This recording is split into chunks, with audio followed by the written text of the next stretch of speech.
Okay, hello everyone. You're all very welcome to this webinar this evening. Thank you so much for joining us. I think we'll kick off now. We have over half of our attendees showing up and a couple more are coming in now, but we'll get going because we said we'd kick off at 7 o'clock.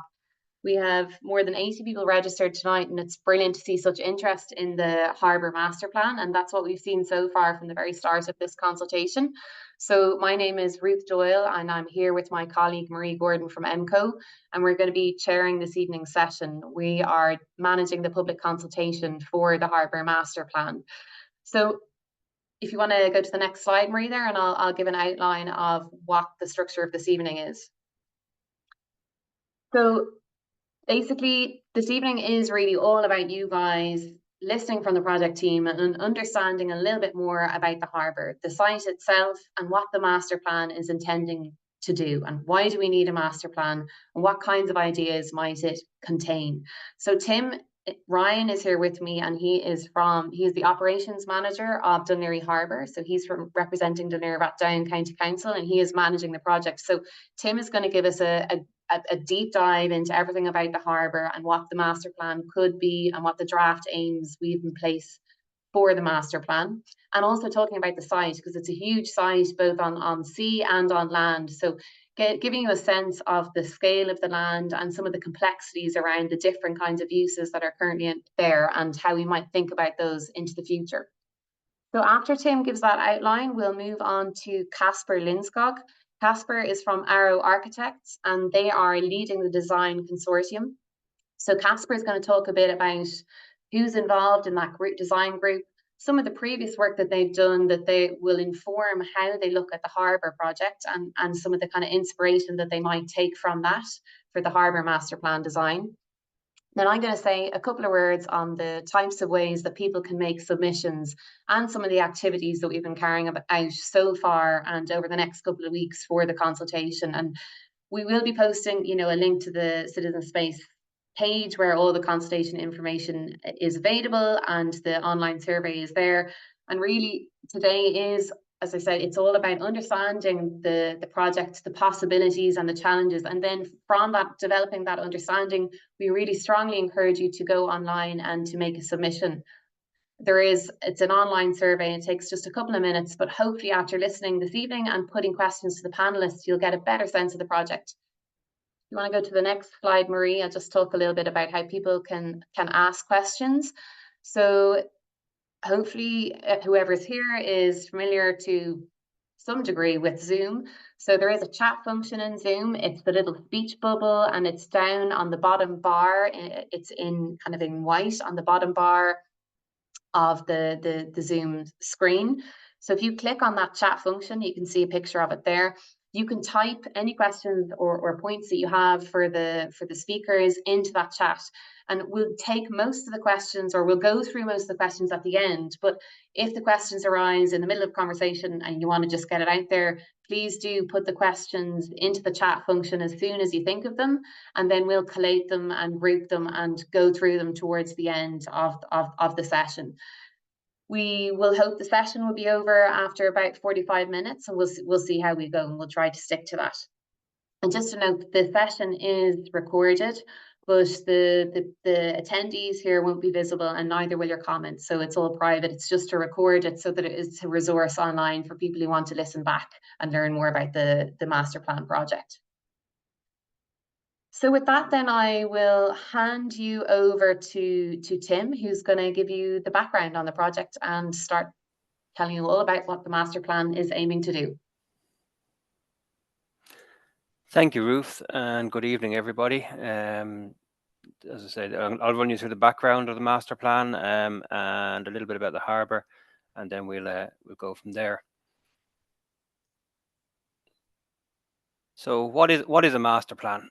We've said that it's a process that defines what's important about a place and how its character and quality can be protected and improved. I think that's particularly important in Dún Laoghaire Harbour, where there's such a degree of heritage there. It's a long-term plan, but it's a non-statutory plan, and it sets out a vision for a future of an area to guide decision-making around its growth and development. So what that means for the harbour is we're saying that this will be a directional chart to plot guiding us on how we develop, but also how we enjoy the harbour for the next 10, 20, 30 years. And it's not just what people think of the harbour as the land space, it's the area around the harbour as well and the waters within it. So it's quite extensive in terms of the area that we're looking at.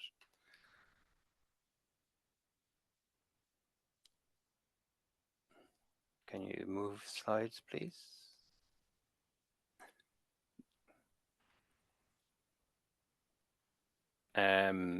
Okay, so our master plan will contain ideas for enhancing a number of things: the environment, heritage, the economy, recreation, tourism, and public spaces within and around the harbour and its waters.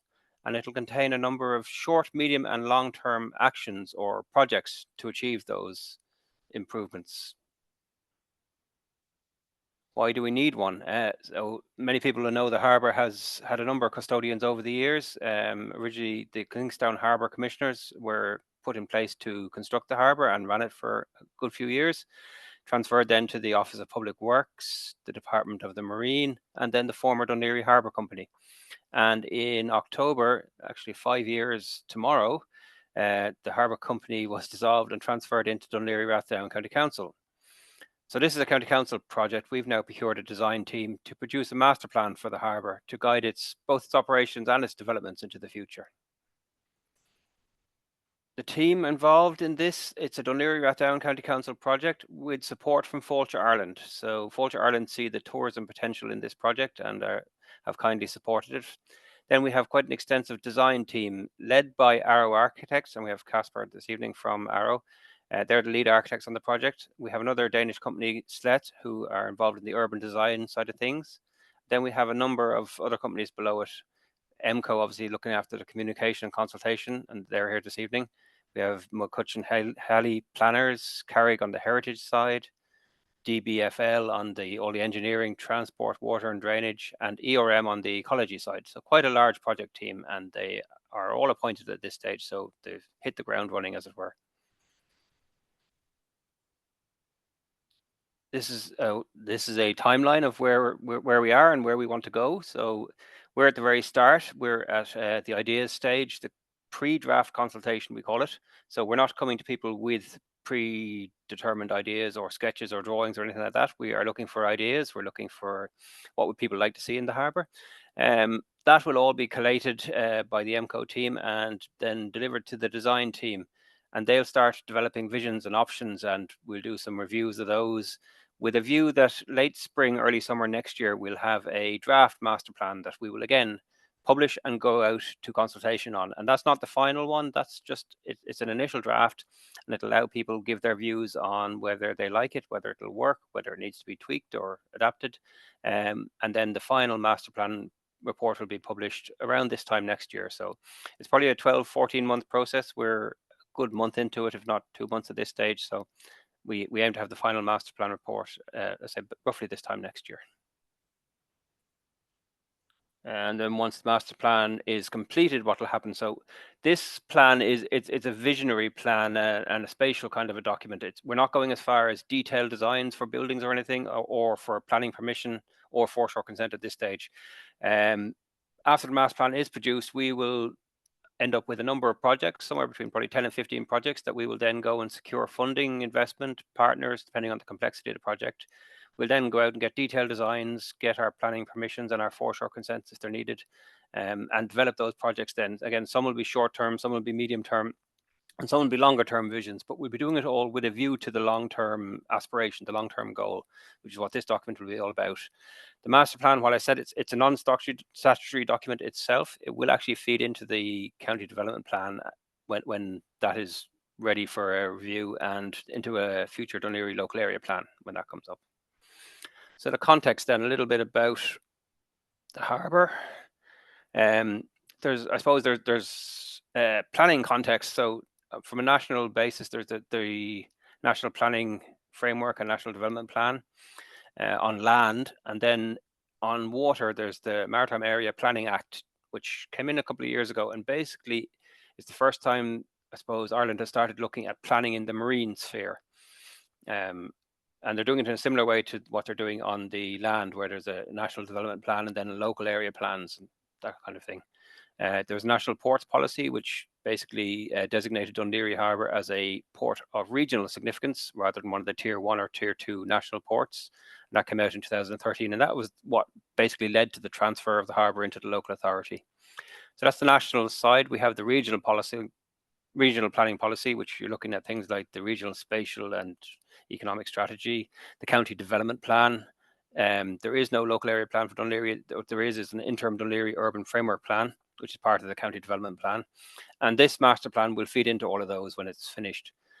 And there have been a number of local studies then. We had the Indicon Economic Plan for Dún Laoghaire Harbour 2021, which was very good. We still refer to it now, but it didn't do anything for us spatially. It didn't tell us, it told us what we should concentrate on, but it didn't tell us where we should concentrate on it, which is one of the goals of this master plan. At the same time, KPMG produced a report on Dún Laoghaire Town, a spatial and economic study. And then there have been a load of previous plans for Dún Laoghaire Harbour, including the previous Harbour Company Master Plan from 2011, a number of heritage management plans and heritage inventories and things over the years. So that just gives a bit of an idea of the context that we're operating within. And of course, it's not a greenfield site. There's a number of other plans and projects that we are either undertaking or have undertaken. And those include the cruise ship business that we've been doing for the last, well, we've been doing it for the last 10 years probably, but it's kind of grown in the last 3 since COVID come back. We have a NTA Bus Connects project in the harbour, which basically some of the new NTA Bus Connects routes will start in Dún Laoghaire Harbour and a new bus stop outside the ferry terminal. And there'll be a new roundabout outside the marina to enable them to turn around and do that. There's the coastal mobility route, which everyone will be familiar with. There's the National Water Sports Campus, which is a harbour-wide project. I have another slide on that in a minute. And a part of that is a water sports provider area, which we have been creating down in the inner harbour, where there's now paddleboard operators, kayak operators, boat tour operators, things for the public to engage with the water in Dún Laoghaire Harbour, which hadn't been there before. We have the Quarterdeck Innovation Campus project in the ferry terminal. And we're in discussions with Dublin Array Wind Farm about a potential operation and maintenance base behind the ferry terminal on St. Michael's Pier. We have plans to improve the little park between the Royal Irish Yacht Club and Irish Lights. And then there's a number of wider area plans, things like Living Streets in Dún Laoghaire, which is due to kick off next year. There's the Myrtle Square and Convent Lane greening project, which was completed this year. And the Dún Laoghaire Baths project, which the phase 1 is complete, phase 2 is almost complete, and then they'll be looking at the area between the baths and the East Pier. So we're very cognizant of all of that we're not operating in isolation here. We have the area around us to consider as well. So this is just a little bit about the National Water Sports Campus, because people are asking how does that fit into the master plan. So it's one of those projects that we are committed to already. We were very lucky to get grant funding from the Large Scale Sports Infrastructure Fund back in 2019, and then a top up more recently than that. It's a Dún Laoghaire-Rathdown County Council project in conjunction with Irish Sailing and Diving Ireland and the local water sports community. And the whole, I suppose the 4 aims, I'll just run through the aims quickly and then we can move on from this one. The main aim is to increase participation across a wide range of water sports with universal access regardless of age, ability or gender. We want Dún Laoghaire to become the home for water sports national governing bodies and the centre for marine leisure in Ireland and a world-class event venue. We're looking to provide a permanent centre for high-performance athletes to improve performance standards and widen the talent pool there, and generally to improve the health and well-being of the community through engagement in healthy sporting activities and their understanding of the marine environment and safety. So it's a very wide-ranging project. There are a number of, I suppose, interventions. So there's probably 2 slipways, 3 buildings, that kind of thing, spread throughout the harbour from the Carlisle Pier all the way over to the gut behind the West Pier. But it's important, I suppose, to understand that it is a separate project, but it's one that we are progressing in the meantime. If we move along then. So a little bit about the harbour itself then. The harbour is 200 years old, or well, it started construction more than 200 years ago. They reckon 1842 was thought of the sort of finish date for it, so we're not quite there yet. But one of the finest man-made harbours in the British Isles, and a large number of protected structures due to its age. The East and West Piers, for example, are the largest protected structures in Ireland. So that's the environment we're operating within.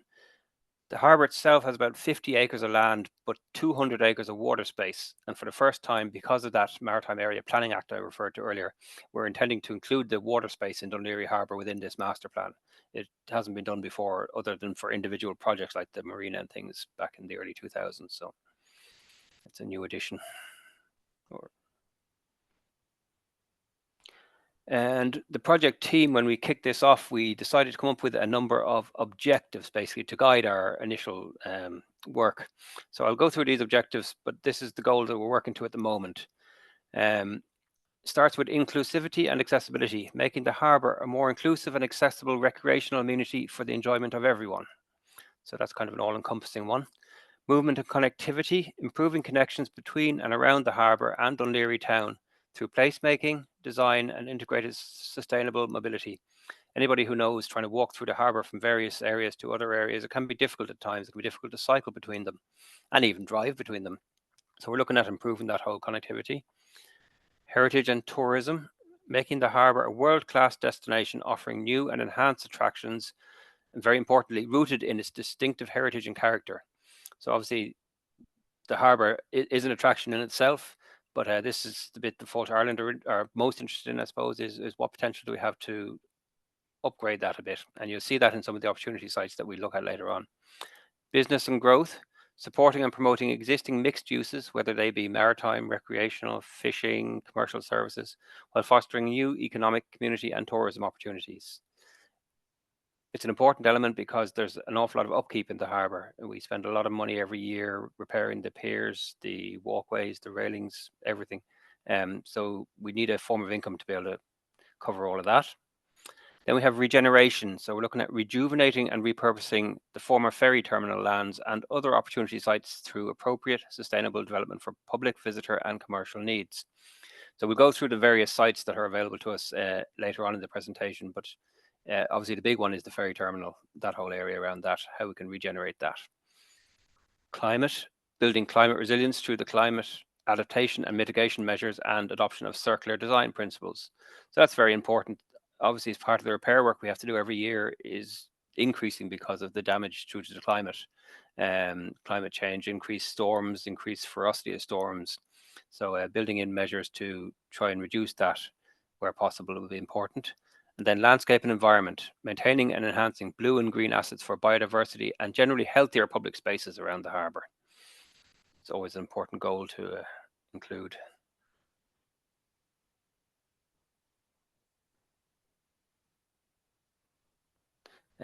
Now the site itself then, key opportunity sites. We do want to continue to support and enhance all the existing uses within the harbour, but also explore new opportunities within that master plan area. And as I said, the master plan does comprise 50 acres of land and 200 acres of sea within the historic walls.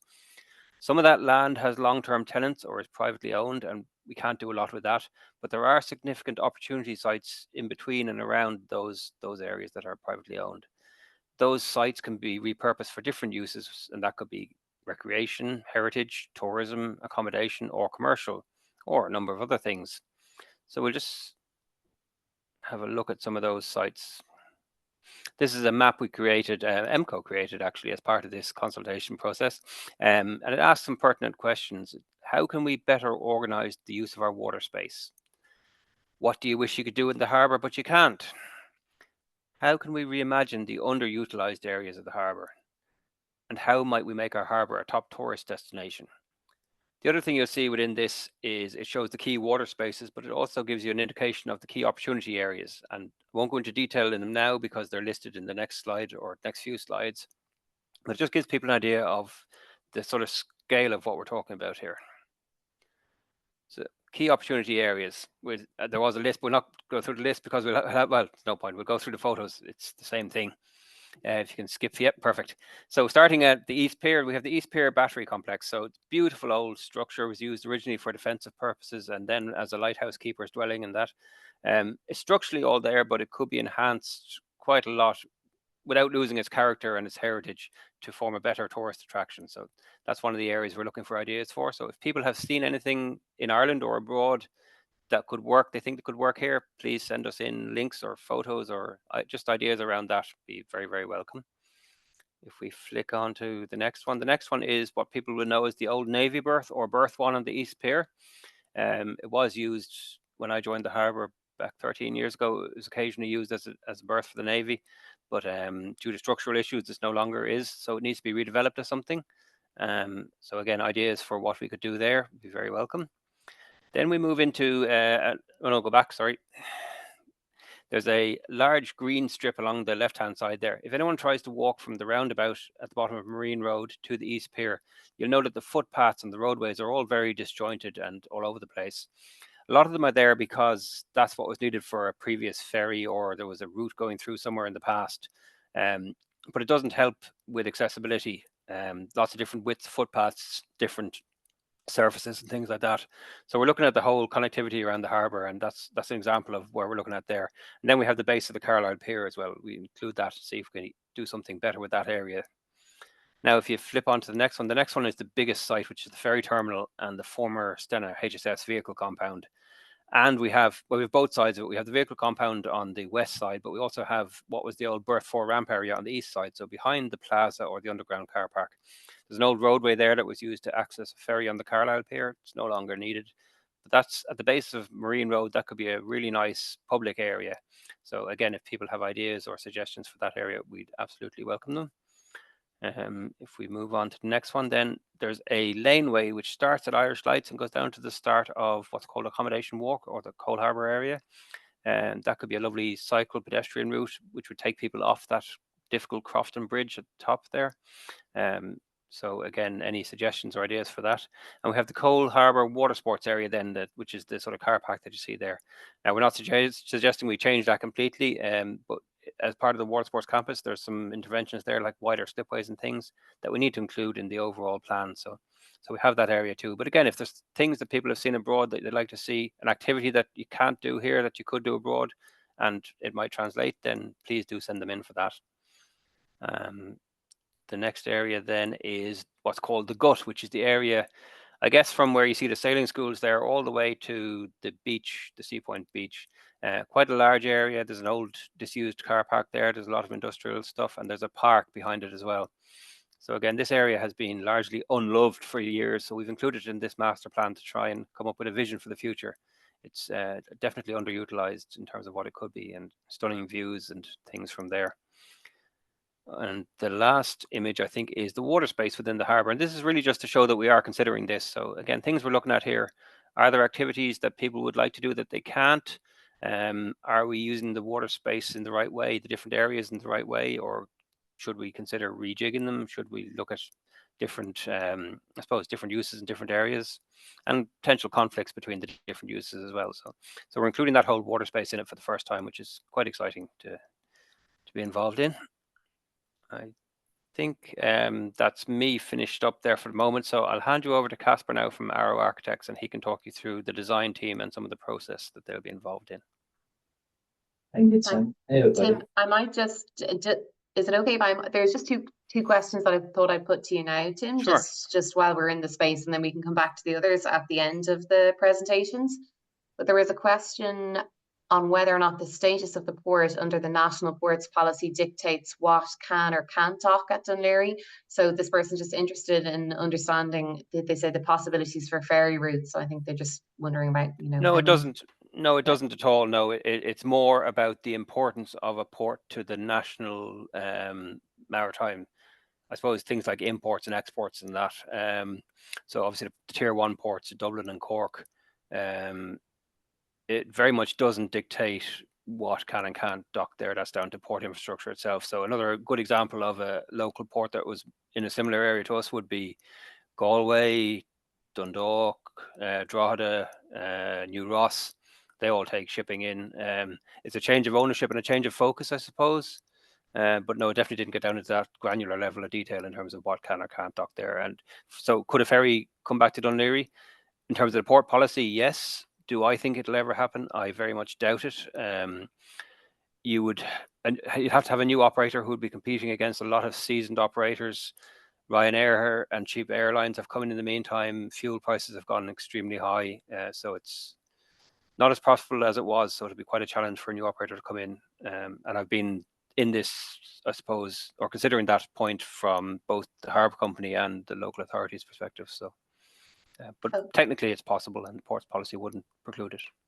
Okay, thanks, Tim. And we'll just take one other question, which is on the quarterdeck innovation campus and what the status is on that and how that would interact with this master plan. So the quarterdeck innovation campus is a short to medium term project. The building was leased to Quarterdeck for 15 years 2 years ago, so there's 13 years left in that project. The current status of it's still waiting to be fully developed, but I suppose our view would be this is a plan for 10, 20, 30 years time. So that is a short to medium term project. I think if we're looking at a 30-year plan, it's reasonable to consider that building doesn't need to be included in it. You wouldn't put it where it is unless it has specific purpose, which it did at the start for providing a corridor on and off of a ferry. That's why it's long and narrow like it is, but it doesn't suit an awful lot of applications. So I think in the long-term view, we'd consider that up for grabs. Perfect. Thanks, Tim. Okay, we'll move along to Casper next then, who's from Arrow, and he's going to give a bit of a background on the design group and some of their previous work.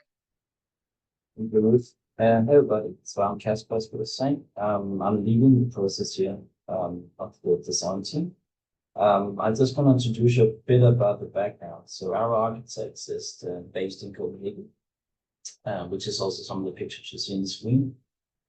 We've been there for the last 12 years, developing a lot of international projects, doing a lot of work in Ireland. So in many ways, Ireland is a bit our home country in many ways, since it's where we actually operate the most. These pictures just give a bit of taste of what had happened for the last 20 years in Copenhagen. So 20 years back, the whole harbour of Copenhagen was in many ways a brownfield site.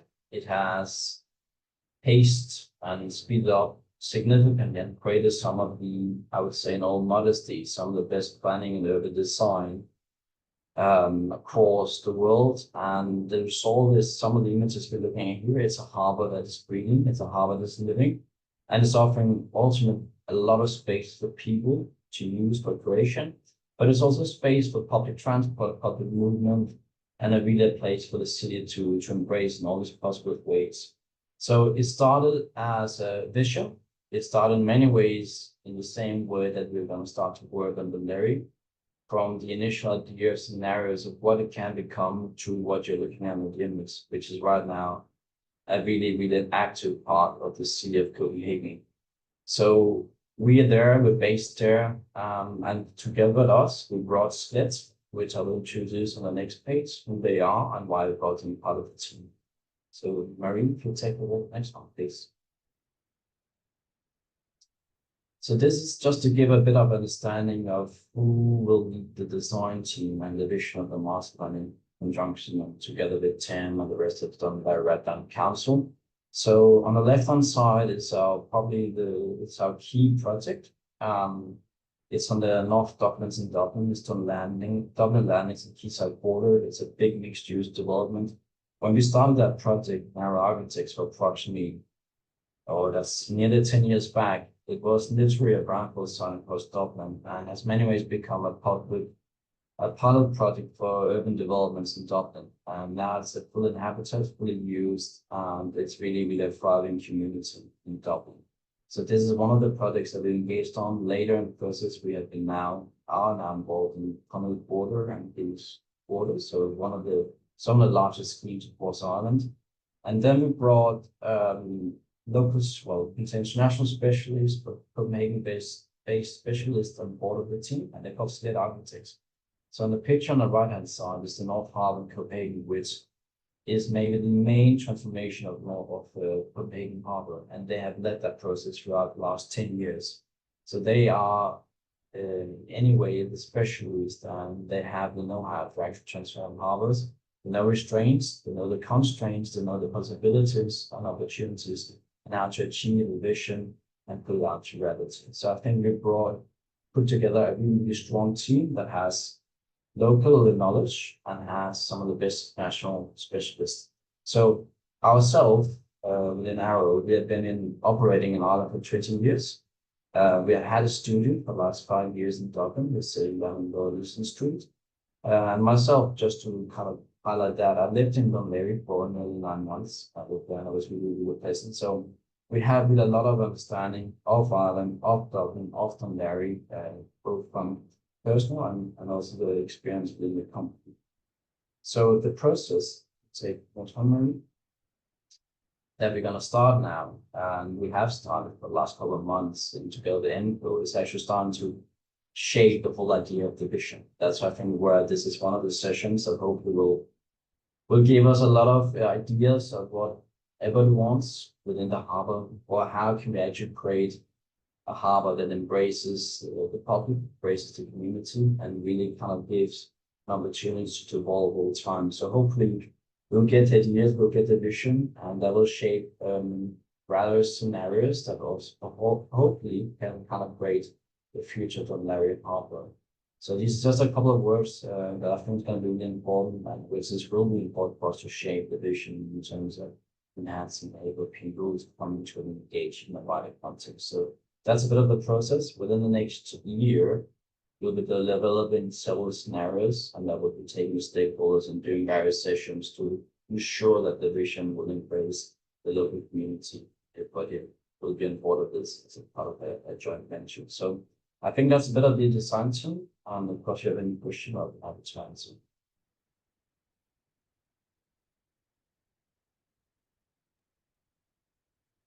Thanks, Casper. So I'm going to go through some of the ways that we're asking people to make submissions and some of the options for getting involved in this stage of the consultation. You want to go to the next slide, Marie, please? Thanks. So yeah, so as Tim showed, he showed the timeline on the project, and the main thing to note is that there are two kind of key phases of consultation, and we're in the first phase at the moment, and this is the pre-draft consultation, and it's a 6-week consultation period, and we've got about 3 weeks left, I think, now from today until the 23rd of October when submissions will be closed. So at this stage in the design process, the aims of the consultation are to understand what is working well about the harbour now that we need to protect and enhance. So that's like, what are the strengths of the harbour? What do you like doing there now?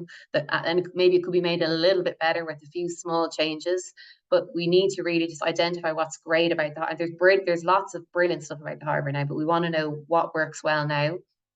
And then we also want to know some of those big ideas, some of those wild ideas for the opportunity sites that Tim showed, the sites both on land, but also thinking about the organisation of the water space within the harbour and how that might be optimised or, you know, zoned for different uses. And then reflecting on that, are there any kind of broad hopes and concerns that we should consider at this stage as we think about creating that big vision for the harbour into the future? Because this really is, you know, this is a long-term vision. This is like a 20-30 year vision. So we really want to kind of set a good ambition at this stage because it is going to drive future actions. So it's a kind of a once in a lifetime opportunity really to shape Dún Laoghaire and the harbour itself. And it's a brilliant opportunity. So how to make a submission, it's, you know, the typical kind of submission avenues. It is a non-statutory consultation, but there are still the usual engagement activities like an online survey, and that's up on Citizen Space. I think the Harbour consultation is maybe the second featured consultation on Citizen Space. So once you go online, you should see it quite prominently. And if you scroll down to the bottom, there's a link to the survey. The survey only takes it can take as long as you want it. It can be done in 2 or 3 minutes if you just want to share one idea, and you don't have to say, you know, it could be about an aspiration or something you'd like to see in the harbour. You don't have to say where you want it specifically. You can just do a very quick share a few ideas, or you can do an extensive submission, either yourself, a personal submission, or a submission on behalf of a group. So it's whatever you feel like you need to do or are able to do, we want to hear from you. There are also written submissions possible to the address below. Again, that address is on the Citizen Space website. And then across the libraries, across the Dún Laoghaire Lexicon, the Blackrock Library and the Dalkey Library, we have different installations with information on the project, and also people can provide written feedback in those different locations. So just to talk a bit about the engagement activities along with those, the online submissions, we have been holding meetings. I think we're at, about 25 meetings we've completed now. We have a couple more scheduled. So about 30 meetings with a really wide, diverse cross-section of Harbour stakeholders. That's, anything from some of the local businesses to the disability consultation group, to the water sports providers, to fishermen. So there's a huge diverse range of interests there, to sailing clubs. So we want to get all those perspectives on the table now at this stage and hear what their hopes and concerns might be about the master plan. We've obviously done a large awareness drive as well. So we've sent out emails to broader community groups through the PPN, etc. So there's been a lot of awareness raising activities for the consultation. I did mention the library, but one thing in particular that I wanted to go back to is that within the lexicon there is a full exhibition, and sometimes the County Council have done exhibitions before, but this one is really quite extensive. And there is a variety of different questions and postcards that people can feed in with feedback.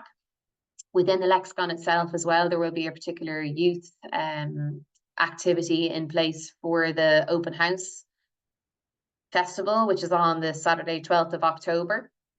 And then we're also doing a kind of a creative submissions process for the under 18s, because particularly at this stage in the project where it is like all wild ideas are on the table, children are absolutely brilliant at thinking of brilliant big ideas and stuff that adults would shoot down instantaneously, but actually there's a kernel of something in it that could be extracted and could be built on by the design team. So we've been in contact with the main local primary and secondary schools, and we're asking them to do postcards from the future, wish you were here postcards, and sharing and drawing their ideas on those postcards and submitting them as part of the consultation process.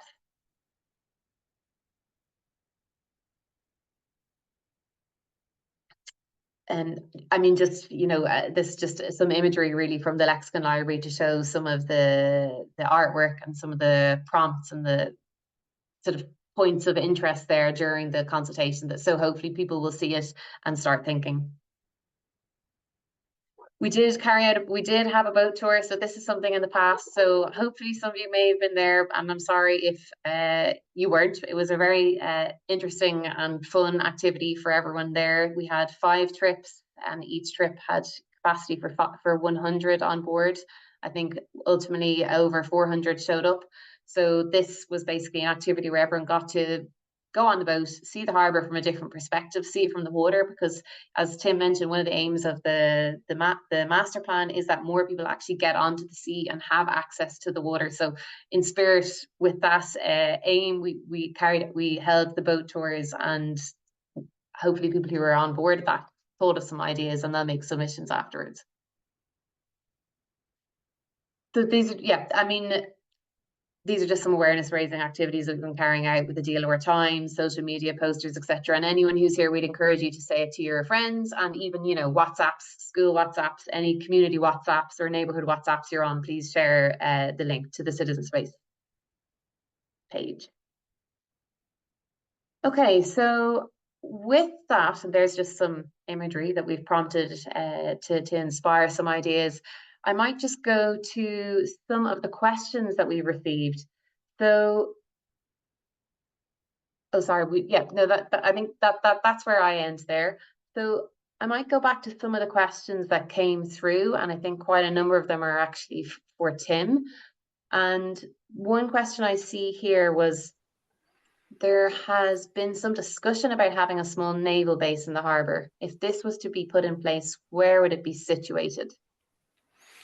Yes, there has, and there still is ongoing discussion. It's very specific. It's about the 2 smaller inshore patrol vessels they procured last year from New Zealand. So if that goes ahead, it would be on the west side of the Carlisle Pier, essentially berth 3. So the Carlisle Pier has 2 sides. The east side, which is facing the east pier, is berth 2, and the other side is berth 3. So that's where they would go, because they fit end to end on that pier. They have done berthing trials on it over the last few months. I think they're back there at the moment, actually. They were certainly there earlier today. But that decision has not been made at government level yet. But we are in ongoing discussions about it. That's where it would be. And it would Okay, really thanks. just be berthing for the vessels. There wouldn't be necessarily buildings or anything to go with it. It's largely just a berthing facility for the vessels. Okay, perfect. Thanks, Tim. There is a question here about, okay, this is just about the imagery that they've seen, and they say they're seeing a lot of concrete and little green space, but they would hope that we maintain green spaces and utilize these better and make it more enticing. I think it's just what are the possibilities for greening within that area, because it is very kind of hard concrete and then water. So I think that's what that question's about. Yeah, I mean, it's very much our view that we want to increase it. It's one of the objectives we have, to increase biodiversity. We've seen places like Copenhagen and other places in Denmark and Scandinavia where, if you look actually at the picture on the top left-hand side of the screen there, you have there's concrete there, but there are large green spaces between it. There are trees. There are around the corner from that, there's a lovely water feature where you're kind of blending. At the moment, Dún Laoghaire Harbour the land is very high and the water's very low, and they're very separated by either railings or distances or things like that. I think there are certainly ways we can blend the water towards the land and make that a bit softer. But absolutely, I wonder if the intention is to. Sorry? I was going to say if Casper has anything to add to that there. No, I would agree with Tim. Like, I mean, I think both the project that we did, and I hope I'll try to speak louder so it's more clear. Hopefully everybody can hear me. So Dublin landings, I think one of the elements the project we did on the North Keys is really to bring a lot of urban nature into the scheme.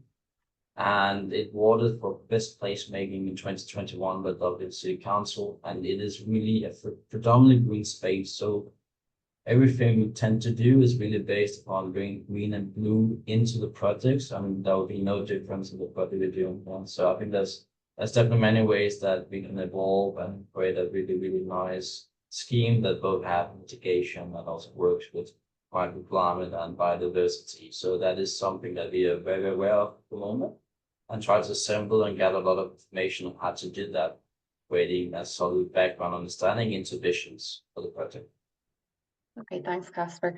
There's another question here on, would you see possibilities for hotels, restaurants, or even housing in any of the opportunity sites, the Gut or the former Stena lands? Yeah, I don't think we have any, predetermined, I suppose, for or against any of those. We want to hear what people would like to see. So we'd love to see sketches of, if somebody's suggesting a hotel, where would you like to see a hotel? What sort of scale of a hotel would you like to see? Yeah, we're very open at this stage. This is very much the ideas phase. This is where we want to hear from you. So suggest anything. Children's favorite suggestion so far is a floating ice cream parlor. So yeah, the zip line seems to be one I keep coming across from the kids as well, and slides. Slides are biggie. Okay, there's a question here on climate mitigation, and climate mitigation and adaptation are part of the county development plan. They said that it came second on last on our list, but I don't think there was a hierarchy to the list of objectives, and they're all kind of overlapping as well. I think it's important to say, but they say the cost of repairing storm damage is huge. Has the plan considered floating wave technology in generating renewable energy? Dún Laoghaire is not suitable for that because the prevailing wind is from the west, and for floating wave you need a large space of open sea. Now, people will automatically say to me, but look at the weather the last few days. We've had easterly winds and northeasterly winds, and yes, they generate large waves, but they only account for maybe 10% of the wind direction. So a more suitable site would be somewhere on the west coast where you have an awful lot of seawater to allow the waves build up, essentially. We are relatively sheltered. Most of our wind is offshore, which results in a sheltered kind of sea with less waves close to shore. So,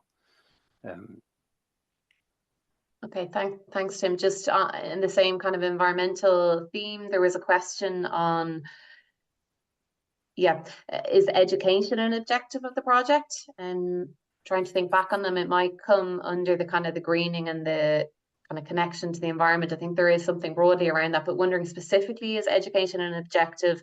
And it would be great if education about the critical importance of our seas and maintaining a living planet was incorporated in the plans. Yes, I mean, certainly one of the key tenets of the water sports campus is education. It's absolutely one of the primary aims of it. So again, we are looking for ideas. So if people have a proposal for, if you've seen a really good educational facility and, you know, something maybe more than just a standard aquarium, something that works really well. There's a couple that spring to mind because I've had young children over the last few years. So as you're traveling around, you're trying to keep them entertained. Just send us examples from where you've seen it work really, really well, and we'll consider those. But absolutely, the local authority is very keen on education and facilities for everybody. You know, it's a critical part of our thinking. Maybe Okay, just to add on to that one, Ruth, like I think also the approach of urban design especially in Denmark, but I think probably broader Scandinavia is really about creating public realms that are educational in its own design. So I think it's something that can go beyond functionality, but even into the design aspects of the master plan. It's something we are very conscious about. Okay, and Casper, just there's another question here. It says Scandinavian countries utilize their waterfront or water-based house schemes. So sorry, maybe I didn't see the word house. I thought this was a design thing, but you know, could water-based house schemes be considered? Tim, that might be something more you would speak to. Yeah, yes. The slight problem is while 200 acres sounds like an awful lot of water space, if anyone asks me what my biggest problem in managing the harbour is, it's the limited amount of space we have both on land and on water. A floating housing development would take up a considerable amount of space, which would preclude something else. So I suppose it's one of those balancing things. You know, we need to get all the ideas in, and then we'll assess them all and determine the best view in terms of the best use of space. But it's just a point of warning that floating house schemes take up an awful lot of space. So something else would have to fall out. Okay, question. And another question here, Tim, is what sort of maintenance activities are required to keep the harbour functioning and to address wear and tear? And is it expensive? Maybe that goes back to your point on the need to raise funds and, you know, and to consider that within the master plan, because you did say it was expensive, but they're wondering about what types of activities need to take place. Yeah, so it is expensive. What types of activities do we do? Everything from repairing pier walls, and that's big repair projects like we did in the East Pier there last year. We carried out. Unfortunately, you don't see most of it because a lot of it's underwater. We're about to start a repair project on the inside of the West Pier wall the week after next. We repair. So that's the actual pier structures themselves. We are always repairing those. Then there's all kinds of other infrastructure. There's water, wastewater within the harbour that are not part of the main systems. They're harbour specific systems. A lot of this is kind of, I suppose, a hangover from the fact that it was previously a separate entity to the local authority. We have repairs to a lot of the heritage buildings and things in the harbour as well, and all the sort of railings and everything. And unfortunately, not unfortunately, but from a cost point of view, unfortunately, most of what we're repairing is a protected structure, so it's expensive to do. So even the East and West Pier are so you can't just pour concrete in. You have to use the right type of granite and the right type of repair mechanism. Again, with the steelwork and stuff, you have to use a heritage style repair system, and even on the West Pier, where we're looking at filling in holes, like again, we're down to using granite and using lime mortars and that kind of thing. So it is technically more expensive than it would be if you were repairing a wall in a housing estate or a park or something like that as well. The other complexity is the tide. So again, you imagine trying to repair a wall that the water only lets you access to for 4 or 5 hours a day. So you very much have to plan your activities about, okay, we're going to do the low down stuff for these couple of hours, and whatever you're using to repair it has to set in that time. Then you move to a higher up area while the tide is coming in, and then you can move back down again. And what happens if it's windy on the day that you want to be down the bottom? It's incredibly complex, and all that adds to the cost. I mean, we spend over €1 million a year on repairs alone in the harbour. So it's a significant amount of money. Okay, thanks, Tim. We have a question about water quality in the harbour and whether or not the master plan can take some measures to improve the water quality within the harbour. The water quality in the harbour is pretty good. There are no direct outfalls into the harbour. There are either side of the harbour, and that's probably, if we suffer at all, that's where we suffer from. So when you see bathing prohibition notices down at the 40-foot or at Sea Point, you know, the harbour is filled with water that comes from the outside. So some of that water does come from there, but there are no direct outfalls into the harbour. So the water within the harbour is arguably better than it is outside it. I suppose, yeah, to that point as well, it's important to note that the master plan really is only concerned with the water space within the harbour, so it doesn't really have influence over the water within the wider sea along the coast. That's a wider Irish water problem, which I presume there will be a long-term fix for, but you know, it's not within this master plan's ability. Yeah. And there were a few questions around, you know, funding the master plan, and you know, we mentioned that Fáilte Ireland is involved in funding this part of the master plan, but when it comes to implementation, you know, who would you look to for funding and how would that be drawn down was kind of a question. And then there was another one just on the budget for the master plan and its implementation. So is there some general commentary you can provide on that, Tim? Yeah, so in terms of implementing the projects for the projects that come out of the master plan, there'll be a variety of different types of projects. So, for example, a tourism project, we might go to people like Fáilte Ireland for grant funding on that kind of thing. There are other funding options. One of the huge advantages of the harbour transferring into the local authority is that the former harbour company could not access grant funding because of state aid rules, whereas the local authority can. So there are Department of Agriculture schemes for local authority harbours that cover certain types of things, like more sort of marine stuff, berthing infrastructure, repairs, that kind of thing. There are other schemes from other grant funders. Then BIM, for example, do schemes mainly based around fishermen, but they are more and more looking at the blue economy.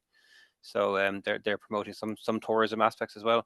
And then depending on the complexity, it really does depend on the project itself. You know, there are some projects that would be beyond the local authority, so you'd enter into a public-private partnership or something like that potentially. But without knowing what's coming out the other end, it's impossible to say categorically what we'll do. But there'll be a number of different funding streams. Some smaller elements we can fund ourselves. You know, so yeah, depend on the project. So I suppose the idea is once the key land uses and once the design direction is in place, then you look for funders and avenues to enable those and apply for separate planning permissions and as part of that. Absolutely, that's the way local authority works. You know, an awful lot of the projects you see are funded from either the NTA or TFI or whoever. You know, that there's a funding mechanism for most of them. So yeah, and I suppose connected to that, you mentioned some bodies there. There was a question around Laoghaire-Rathdown and you know whether or not they'll be engaged. They're mentioning the point of the need to integrate design and accessibility improvements with the DART station, and maybe there's something around that connectivity piece there as well with the DART station. Yeah, we're certainly consulting with Irish Rail. I mean, improvements in the DART station aren't something that we can necessarily, we can certainly feed information to them, but we can't necessarily impact on it other than that. But yes, we are consulting with the train station. It's one of the key things that made Dún Laoghaire successful is the transport links to it and the fact that it remains as a mainline station. For example, I commute to work by train from Wicklow. So it's fantastic to have it, but we're very closely connected with them, yes. Yeah. And also looking at those kind of the permeability and the linkages that may be created from you know the harbour to the town, but bearing in mind that the rail line does cut that off, but maybe there are some possibilities and creative ideas around that as well. I think that's something that if you consider what Dún Laoghaire was like before the metals was covered over, there was a huge divide. Now there still are divides in certain areas, but it is significantly better since the metals project was undertaken. You can now walk from somewhere like the Insomnia, you know, beside Meadows and Burn there, you can walk across the metals, across the road down into the harbour. You couldn't do that before. You would have had to go to the next bridge. So there have been dramatic improvements in that whole public realm space there over the last 10, 20 years that I've been in Dún Laoghaire. And yeah, so I think there is scope to look at all of that. Yeah, we'll continue with that good work. So there's a question here we're coming to the end. If I'm realizing it's 8 o'clock, but we almost 8 o'clock. We only have 2 more questions to get through here. And this is a question on the cruise liners and how much money do they bring to Dún Laoghaire? And it's about directly, you know, in terms of landing fees. I don't know, there may also be another estimate in terms of economic benefit, Tim. Yeah, I suppose the cruise liners do bring in direct income into the harbour in terms of landing fees, but they also provide a lot of local employment. So for the last 3 years, there have been over 50 direct part-time jobs every summer provided by the cruise liners. And that's in a combination of things. It's a combination of the boats that go out and escort the tenders in. It's the security personnel that are there. It's the tourism personnel that are there, and they're all directly there just for the cruise liners. You also have the tour guides who operate on the buses, the bus drivers themselves. And that's the direct employment. Then you have all the indirect employment as well. You have local suppliers supplying into them. The crew and the passengers come ashore. The crew shop a lot local because they're not shopping for one person. They're shopping for a group of them, for their 20 friends who can't get off the ship on that day. So they will come back to the ship laden with bags from wherever it is.